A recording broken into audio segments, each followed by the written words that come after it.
Hello student, आज मैं आपको सुगम गणित क्लास 7 का एक्सरसाइज 4A पढ़ाने जा रहा हूँ जो बीज गणित से संबंधित है। तो इसमें बाबू बीज गणित में का भी नोट्स मैंने आपके व्हाट्सएप पे स्कूल के साइट पे लोड किया है। प्रत्येक क्वेश्चन को, प्रत्येक परिभाषा को लोड किया है। आप वहाँ से उसको प्राप्त करके अपनी पढ़ाई को सुचारू रूप से चालू रखेंगे। फिर मैं इस लेसन को वीडियो के माध्यम से आपको समझाने की कोशिश करूँगा। पहला पॉइंट है बाबू बीजीय व्यंजक। बीजीय व्यंजक क्या है? तो देखिए, गणितीय संक्रियाओं यानी चिन्ह। हमारे पास कितने चिन्ह होते हैं? जोड़, घटाव, गुणा और भागा। ये 4 क्रियाएं होती है गणित की, और पूरा गणित हमको इसी क्रियाओं पर पढ़ना है, जोड़, घटाव, गुणा, भागा। तो अक्षरों के एक सार्थक संग्रह को बीजीय व्यंजक कहते हैं, जिसे गणितीय संक्रियाओं जोड़, घटाव, गुणा, भागा द्वारा सजाया जाता है, और जिसमें चर और अचर राशियां प्रयुक्त रहती है। जैसे कि आपको मैं बता दूं, 2x² + 3x + 1। देखिए, तो यह चर और अचर राशियों के साथ में यहाँ गुणा छिपा है, जोड़ है, गुणा है, जोड़ है, और एक सार्थक समूह को हम बीजीय व्यंजक कहते हैं। अब बार बार कहिए सर इसमें चर और अचर कह रहे हैं, तो देखो चर अचर के बारे में बता रहे हैं। चर वेरिएबल टर्म यानी वैसा पद जिसका कोई निश्चित मान नहीं होता है। समय अनुकूल उसका मान हमेशा क्या होता है? बदलते रहता है। जैसे कि अल्फाबेट ले लेंगे, अल्फाबेट यानी वर्णमाला। तो वर्णमाला में ए टू जेड, या आप क ख ग च छ ये सब पढ़ते हैं ना, हिंदी वर्णमाला। इसको हम हिंदी वर्णमाला भी लिख सकते हैं।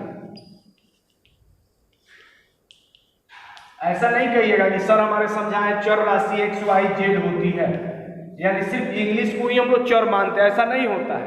हम हिंदी वर्णमाला को भी, जैसे आपको त्रिभुज के बारे में पढ़ाते हैं, तो त्रिभुज का हम लोग क्या करते हैं? ए बी सी एक त्रिभुज है। ऐसा भी हो सकता है क ख ग एक त्रिभुज है, क ख ग क्या है? एक त्रिभुज है। तो चर राशि किसे कहते हैं? वैसी राशि जिसका कोई निश्चित मान नहीं होता है, उसका मान हमेशा समय अनुकूल बदलते रहता है, उसे हम लोग चर राशि कहते हैं। उसके बाद आ जाता है अचर राशि। अचर अमर यानी वैसी राशि जिसका मान नियत होता है, कभी नहीं बदलता है, उसे हम लोग अचर राशि कहते हैं। जैसे कि गिनती यानी 0 1 2 4 5 बैक। अब बताइए, 0 का मान कहीं भी जाएगा तो 0 रहेगा, 1 का मान कहीं भी जाएगा तो 1 रहेगा, 2 का मान कहीं जाएगा तो 2। ऐसा हो सकता है कि 2 का जब हम 4 लिख देंगे तो 4 का मान 10 हो जाएगा। तो चर और अचर राशि आप समझिए। उसके बाद आता है व्यंजकों के पद। तो व्यंजकों के पदों को हम जोड़ या घटाव में ही अलग कर सकते हैं, गुणा और भाग में नहीं। तो पद इसी को जैसे देखते हैं, तो यहाँ पर एक जोड़ लगा देते, एक पद यह हो गया, एक पद यह हो गया, एक पद हो गया, 1 2 3। यानी बीजीय व्यंजकों के पदों को हम लोग जोड़ या घटाव के माध्यम से ही अलग कर सकते हैं। इस तरह हमारे पास कितने पद हो गए? 3 पद हो गए। उसके बाद परिभाषाएं आती है।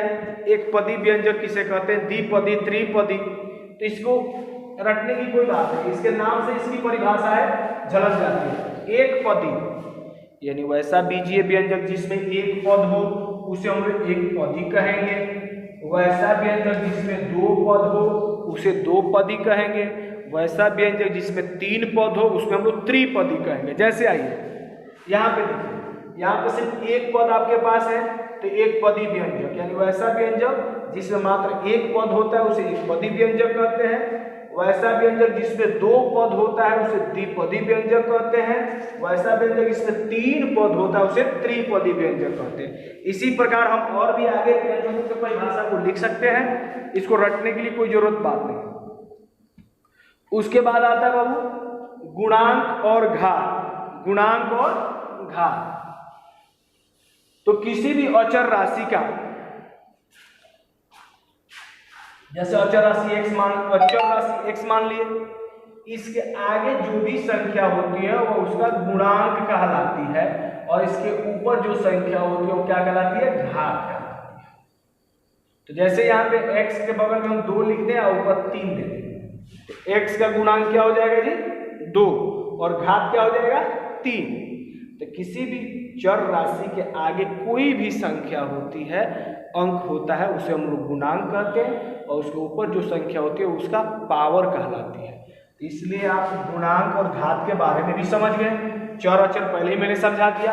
उसके बाद आता है बाबू सजातीय, सजातीय पद और विजातीय पद। तो सजातीय पद यानी वैसा व्यंजक, बीजीय व्यंजक जिसमें उसके पद एक समान हो। जैसे मैं आपको दे दूं x² 2x x3 x² plus 7x plus 4x3। अब देखो बाबू, हम लोग इसमें अचर से तुलना नहीं करते, चर से तुलना करते हैं और उसके घात को लेके कहते हैं। x यहाँ है, सब जगह x ही है, लेकिन उसका पावर अलग अलग होता है। जैसे कि x का पावर 2 है, x का पावर 2 जाएगा, x का पावर 2 के साथ जाकर मिला। इसके आगे 3 है मान लेते हैं, तो 3 है, उसे कोई मतलब नहीं है कि x का पावर 2 है, दोनों समान पद हुआ। 2x किससे मिलेगा 7x, क्योंकि इसका पावर 1 छिपा है और इसका भी पावर 1 छिपा है। ये 3x क्यूब जाके किससे मिलेगा 4x क्यूब से, क्योंकि इसका भी पावर 3 है और इसका भी पावर 3 है। इस तरह से हम सजातीय, और जिसका नहीं मिलेगा, मान लेते हैं इसी में कोई ऐसा पद है जो y है, तो y बताइए इसमें कहीं उसका सजा दोस्त है, उसका मित्र है, नहीं है। यह सब सजातीय पद हो गए, और y क्या हो गया विजातीय हो गया, जो उसका जैसा उसका कोई दोस्त नहीं है, वो अकेला है। तो सजातीय और विजातीय पदों को छांट सकते हैं। हम आपसे कहेंगे सजातीय पद छांटें, तो x² को 3x² के साथ लिखिएगा, 2x को 7x के साथ लिखिएगा, x के पावर 3 को 4x के पावर 3 के साथ लिखिएगा, और विजातीय कौन हो जाएगा तो y हो जाएगा। तो इस तरह से आप बीजगणित के पाठ को अपने देखा। अब मैं आपको ले चलता हूँ अध्याय प्रश्नावली प्रश्नमाला 4A पर।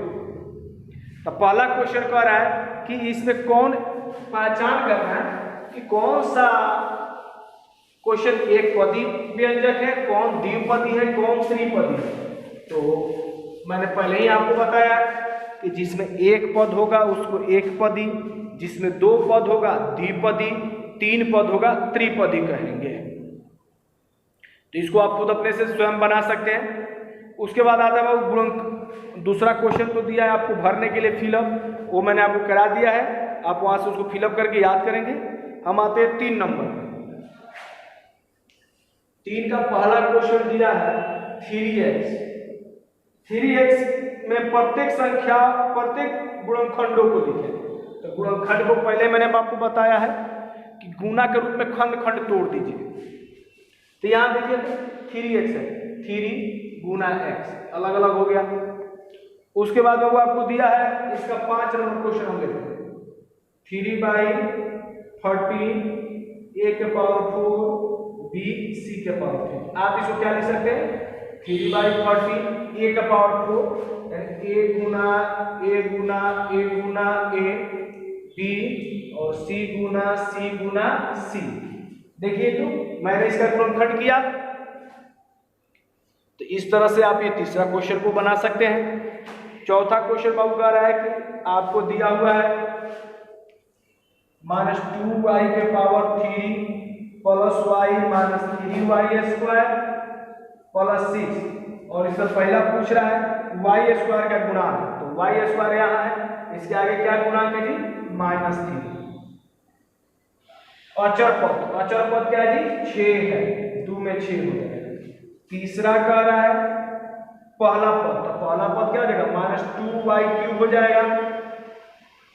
दूसरे पद का घात, तो दूसरा पद y है, इसका घात क्या है 1 है, और तीसरा पद का घात 1 2 3, तीसरा पद का घात क्या हो जाएगा 2 हो जाएगा।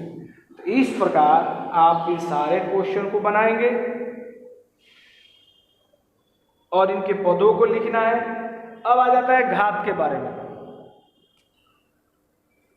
देखिए अब आगे आ रहा है कि घात के क्रम में, घटते हुए क्रम में और बढ़ते हुए क्रम में लिखना है। 9 नंबर क्वेश्चन कह रहा है घात के घटते हुए क्रम में। तो देखो पावर जो होता है ना, जैसे कि अभी मुझे यहाँ पे आपको लाइन में प्रार्थना के लिए खड़ा करते हैं, तो छोटा से बड़ा या बड़ा से छोटा, या उसी तरह यहाँ पे जो होता है, तो यहाँ सबसे बड़ी संख्या पावर क्या है, 3 है, तो 6x के पावर 2, उसके बाद 2 है, 4x के पावर 2, उसके बाद पावर 1 है, -x के पावर 1, उसके बाद बचेगा क्या बाबू, 7। तो मैंने इसको पावर को घटते क्रम में सजा दिया। अगर बढ़ते क्रम में कहता तो हम इधर से सजाते हैं 7x के पावर 1, x के पावर 2, x के पावर 3, तो ये सजा दीजिएगा।